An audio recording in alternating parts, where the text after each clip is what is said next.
Hey there, Grumpy Old Fart here. I'm doing a Recon role-playing game story, but the idea behind this video could fit in just about any role-playing game. But this would happen to me in Recon, and it's happened in other games as well, but this is the one I really remember. I haven't done a Recon story in a while, and I was reminded of this particular story by a good friend the other day. This is a cautionary tale for game masters, dungeon masters.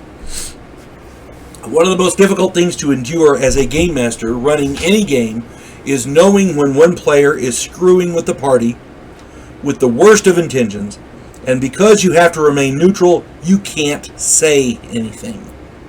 All you can do is let it play out. Years ago, I was running a Recon game, and a new guy wanted to join. His name was Phil. And he seemed like a nice enough guy. He seemed to know what he was doing, so I introduced him to the group. They seemed okay with him. So we rolled him up a character. He made up a point man, and his rolls were pretty good. He kind of knew what he was doing.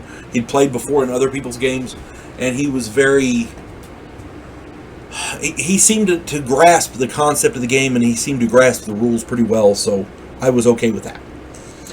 In preparation for the game, I ran him in a short intro game to acclimate him to my gaming style. We did the bit where he came in country. He was a new guy. He came in country. He had a little bit of training in jungle warfare.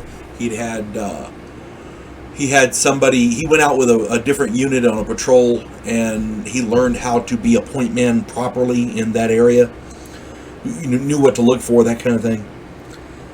In that intro, I let him overhear two Vietnamese merchants on the just off the military base, talking about a heroin shipment.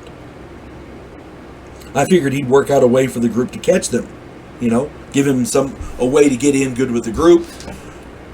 Silly me. Evidently, Phil was more conniving. In the main game, the group was prepping for a LRP, a long-range reconnaissance patrol, and he said nothing. They were choppered into the landing zone for their mission, and he said nothing. They were reconning the area around the village where the heroin was stored. It was hidden there, and he said nothing. When the group ran into the smugglers, Phil was on point. He met up with the smugglers, and rather than attack them or inform the group, he worked out a deal. Phil let the player characters walk into an ambush, and most of them were heavily wounded. Phil escaped with the smugglers. Yeah, this was not turning out well. In the end, Phil did get his comeuppance, because the only good thing was the positive ending. The group's radio telephone operator, the RTO, called in an airstrike, which wiped out the smugglers and their heroin, and Phil's character died. Phil never played with us again, and good riddance.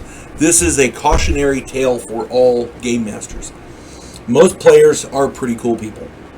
Once in a while, you get a guy, you get players once in a while, they don't play well, they don't make good decisions, whatever, but their intention is good.